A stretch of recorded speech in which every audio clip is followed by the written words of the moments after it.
स्वागत है। इलाहाबाद का महत्व क्या है? 1833 में ग्रैंड ट्रंक रोड बनती है, नावों का पुल बनता है और आगे कनेक्टिविटी क्रिएट हो जाती है और इलाहाबाद उसका हब होता है। रिवराइन वाटरवेज, नदी के तहत जो यातायात होता है, इलाहाबाद उसका हब था और अंग्रेजों के लिए ट्रांसपोर्ट के लिए इलाहाबाद बहुत जरूरी था। कानपुर और लखनऊ, यहां पे 1857 में जो कुछ भी हुआ है इसके बारे में हम लोग पढ़ते हैं, पर यह नहीं हमें पता कि वहां जो कुछ भी अंग्रेजों ने किया उसकी सप्लाई लाइन सारी की सारी इलाहाबाद से जा रही थी। कर्नल नील का यह खुद का कहना है कि यदि इलाहाबाद अंग्रेजों के हाथ से निकल जाता तो 50,000 क्रांतिकारी दिल्ली पे अटैक करने के लिए तैयार थे।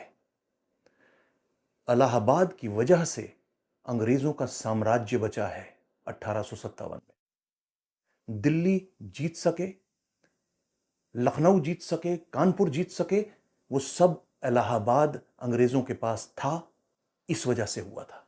और अंग्रेजों ने इलाहाबाद में बहुत निर्मम तरीके से अपनी अथॉरिटी को एस्टैब्लिश किया था।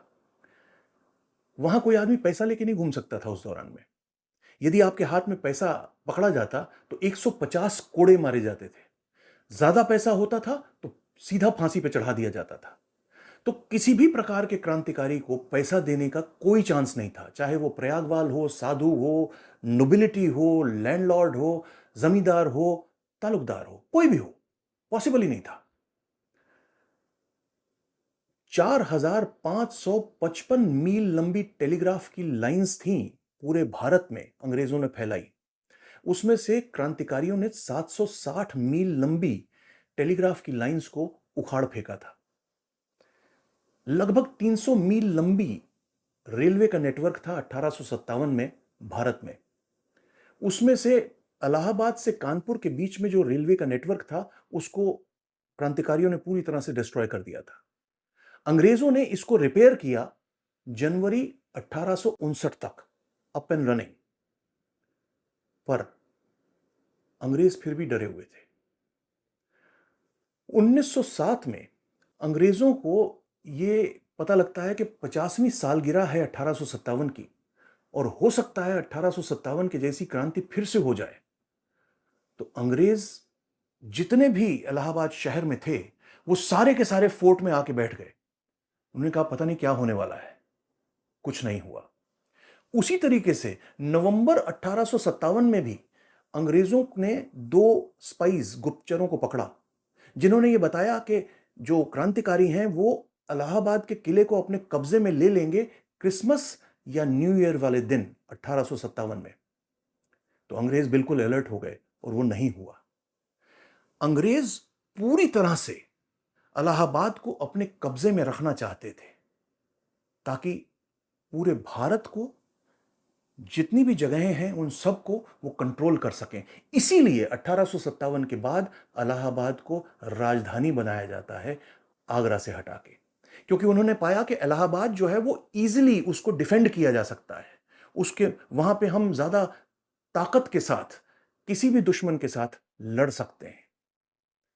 अंग्रेजों ने यह पाया कि इलाहाबाद का महत्व इतना ज्यादा है कि वो अब सिर्फ एक धार्मिक स्थल नहीं, वो एक प्रशासनिक, एक सैन्य केंद्र और गवर्नेंस का एक सेंटर बन सकता है। पर कहानी तो कुंभ की है और इलाहाबाद में कुंभ का 1857 से पहले कोई मेंशन नहीं है। माघ मेले का है, माघ महीने के स्नान का महत्व है। तो 1858 में क्या माघ मेला हुआ था? जेम्स ओवन ये बताते हैं कि 1858 में संगम के तट के ऊपर सब तरफ सिपाही ही सिपाही थे, तो माघ मेले का कोई प्रश्न ही नहीं उठता है। और 1859 में दिल्ली गजट रिपोर्ट करता है कि ये इलाहाबाद के फोर्ट का हमारा कैसा मैनेजमेंट है।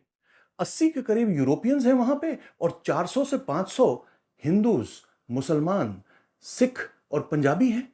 ये कैसा मैनेजमेंट है वहां पे? तो इसका मतलब वहां पे माघ मेला या माघ के स्नान का छोटा मोटा कोई आयोजन हो सका होगा 1859 में, क्योंकि 1860 में जो माघ मेला होता है उसमें बड़ी जबरदस्त पार्टिसिपेशन होती है तीर्थयात्रियों की। पर 1858 और 59 में तीर्थयात्री क्यों नहीं आए? क्योंकि रोड ट्रैवल और पानी का यातायात, वाटर ट्रांसपोर्ट, ये बहुत खतरा था इसमें। उसके अलावा अफवाहें थी कि कोई संगम में जाके डुबकी लगाएगा तो उसके ऊपर क्रांतिकारी ही अटैक करेंगे। तो एक आम तीर्थयात्री इन सब चीजों से दूर रहता है। उधर अंग्रेज माघ मेले के मसले में बड़ा डरते रहते थे, क्योंकि बिहार में कुंवर सिंह ने जो भी क्रांतिकारी गतिविधियां की उसका सारा प्लान उन्होंने सोनपुर के मेले में रचा था। तो माघ मेले को भी अंग्रेज उसी तरीके से डर की निगाह से देखते थे।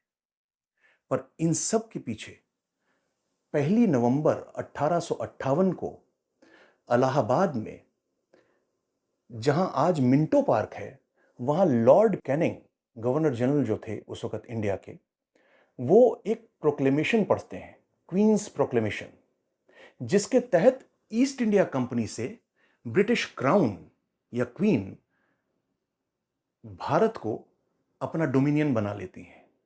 ईस्ट इंडिया कंपनी का राज खत्म, ब्रिटिश राज शुरू। और उस प्रोक्लेमेशन में यह गारंटी दी जाती है कि ब्रिटिश गवर्नमेंट भारत के और भारतीयों के रिलीजियस मामलों में, धार्मिक मसलों में इंटरफेयर नहीं करेगा। और फिर कहानी शुरू होती है कुंभ की, इलाहाबाद के अर्ध कुंभ और महाकुंभ की, अगले एपिसोड में।